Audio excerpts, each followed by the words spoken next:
अस्सलाम वालेकुम नाजरीन। बेडफोर्ड के करीब दो ट्रेनों के दरमियान तसादम के नतीजे में इस वक्त 90 अफराद शदीद ज़ख्मी हो गए हैं, जबकि एक ट्रेन का ड्राइवर जो है बेचारा वो तो जान से गया है।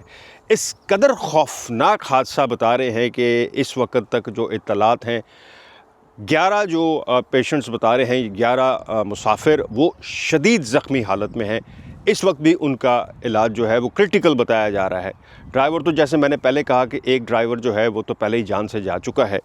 जो हादसा हुआ है ये दो ट्रेनों के दरमियान हुआ है और ये कोई मौजज़ा है कि जितनी उसमें मुसाफिर सवार थे उस वक्त जब ये हादसा हुआ है, उसके बावजूद अल्लाह ताला ने बड़ा करम किया है कि बहुत बड़ा सानिया होने से फिर भी बच गए हैं। लेकिन जैसे मैंने पहले कहा कि अभी भी क्रिटिकल हैं। बता ये रहे हैं कि ये दो ट्रेनें थी और ये दोनों का रुख जो था वो सेंट पेंक्रोस जो स्टेशन है लंदन का, ये दोनों का रुख उसी तरफ था। यानी एक ट्रेन जो है वो कॉबी, शायद वह अगर सही उसको प्रोनाउंस करना हो, कॉबी सिटी है, वहाँ से सेंट पेंक्रोस जा रही थी। दूसरी नॉटिंघम से सेम डेस्टिनेशन पर जा रही थी। और जो बता रहे हैं जो कॉबी वाली ट्रेन है वो वहाँ रुकी हुई थी जब पीछे से दूसरी ट्रेन आई और उसने आकर उसको पीछे से हिट किया है।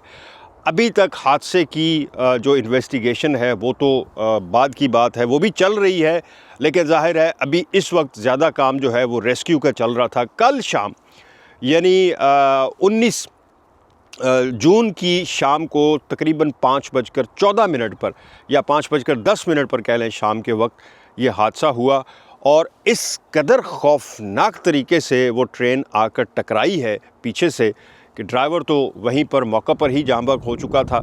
70 के करीब बता रहे हैं कि रेस्क्यू टीमें 70 रेस्क्यू टीमें जो हैं वो वहाँ पहुँची थी, जिनमें से 6 एयर एम्बुलेंस थी।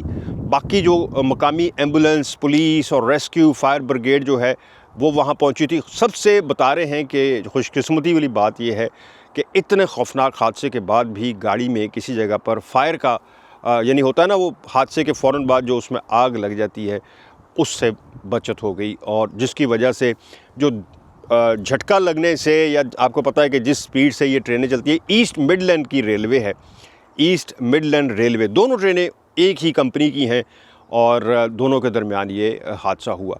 बता रहे हैं कि यहाँ की ट्रेनों में भी प्लेन्स की तरह ब्लैक बॉक्स की तरह कोई एक इक्विपमेंट लगा होता है जिसको बाद में इन्वेस्टिगेट किया जाएगा कि उसके अंदर आखिर हुआ क्या, ये हादसा कैसे हो। क्योंकि यहाँ की जो सिग्नल सिस्टम है, जो यहाँ का सब कुछ है वो बड़ा जदीद जो है ना उस पर चल रहा होता है। ये वो लाल बत्ती और लालटेन जलाकर, बहुत से मुल्कों में आज भी होता है। आप हमारे पाकिस्तान सिंध के एरिया में चले जाएँ, आज भी वहाँ लाल बत्ती, वो क्या कहते हैं, मोमबत्ती और लालटेन जलाकर जो है वो सिग्नल के अंदर रखी जाती है ताकि वो ग्रीन और रेड नज़र आए। यानी कितना खौफनाक सिस्टम है। यहाँ पर तो बड़ा जदीद कंप्यूटराइज्ड सिस्टम है जिसको जांचने की कोशिश की जा रही है कि भाई आखिर मामला हुआ क्या है, एकदम से इतना बड़ा सानिया कैसे हो गया। वज़ीर-ए-आज़म यहाँ तक कि किंग ने उसकी शदीद जो है वो अफसोस किया है इस वाक़े पर। उन्होंने जितने ज़ख्मी हुए हैं उनके लिए भी जो है अफसोस किया है। जो ड्राइवर जो बेचारा जान से गया है उसके लिए अभी तक वजह सामने नहीं आई, बट इस वक्त यही कोशिश जारी है। और जो लोग वहाँ मकामी जो इस वक्त विटनेस हैं, उस एरिए को अभी तक सील किया गया हुआ है।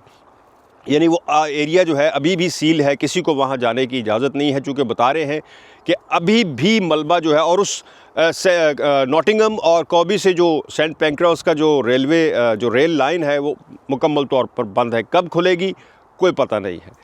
सो ये जनाब एक बड़ा ही अफसोसनाक वाक़या जो है रिकॉर्ड किया गया है कि दो ट्रेनों के दरमियान हादसे की, और 11 जो क्रिटिकल हैं बता रहे हैं कि उनकी जान बचाने की कोशिश की जा रही है। बाकी कुछ 56 के करीब या 58 के करीब ऐसे मुसाफिर हैं जो ज़ख्मी थे लेकिन जिनको इब्तदाई तिब्बी इमदाद देकर घर रवाना कर दिया गया है। ये जनाब लेटेस्ट थी और आपके सामने मैंने रखी है यूके से कि एक हादसा, ऐसा खौफनाक हादसा हुआ है। मुझे दे इजाज़त, अल्लाह हाफ़िज़।